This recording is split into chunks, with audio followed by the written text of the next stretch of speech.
sure as you're watching this video, you're happy wherever you are. But let me ask you this question as we move ahead. Now, when you hear people say cheating, what comes to your mind? What is cheating actually? Is it the act of having to sleep with someone else?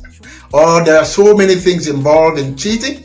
But I'm sure you want to learn a lot with us. So let's go deep into it. Now we are on our relationship and marriage talk series. So in this series, we'll be looking at some critical things that we need to know as you are in a relationship or as you are in that wonderful marriage. Now, before you begin your marriage or your relationship with someone, there were some things you admire.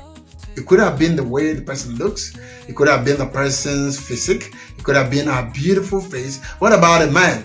Maybe he was dark or fair, tall, handsome, or whatsoever you felt was that first initial attraction.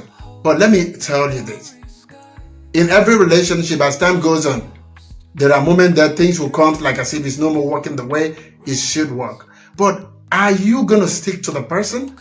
So now we want to look at this critical topic, cheating. What is cheating? Cheating is when you are beginning to divide your attention from the person you so desire to be with.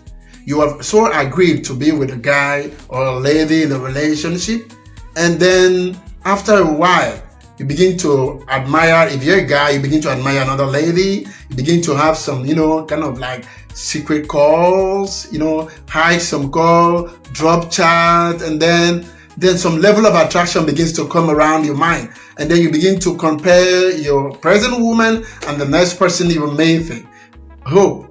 Oops, you are beginning to deviate. And when you begin to do this, beloved, you are heading towards cheating. Yeah, you are heading towards cheating. Now, it is not to say that admiring someone is bad, or when you begin to admire someone, that is cheating. No, but there are things you would do, there are activities you will go with, and then when you get indulged in them, you are beginning to do something else. Take for instance, some of the things you do, we want to talk about chatting as element of cheating.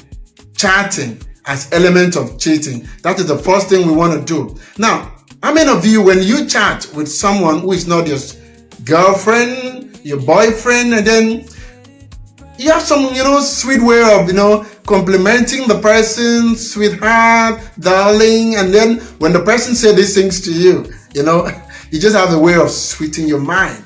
You feel like you are enjoying, those compliments. And then you cannot boldly tell your partner that this is what you feel when you chat with this person. My dear, you are beginning to cheat in your mental mindset. You are beginning to cheat using your mental mind to cheat on the person you are with. Now, what about those of you who, when you finish some sweet, romantic chat with a person who is not in your relationship with you, and after a while you delete the chat. Every chat you delete from your phone after chatting with an opposite sex, that is a gateway to cheating. And I tell you, you know about it. So if you did not know it today. But we will continue with this series. See you in the next video. Champalali.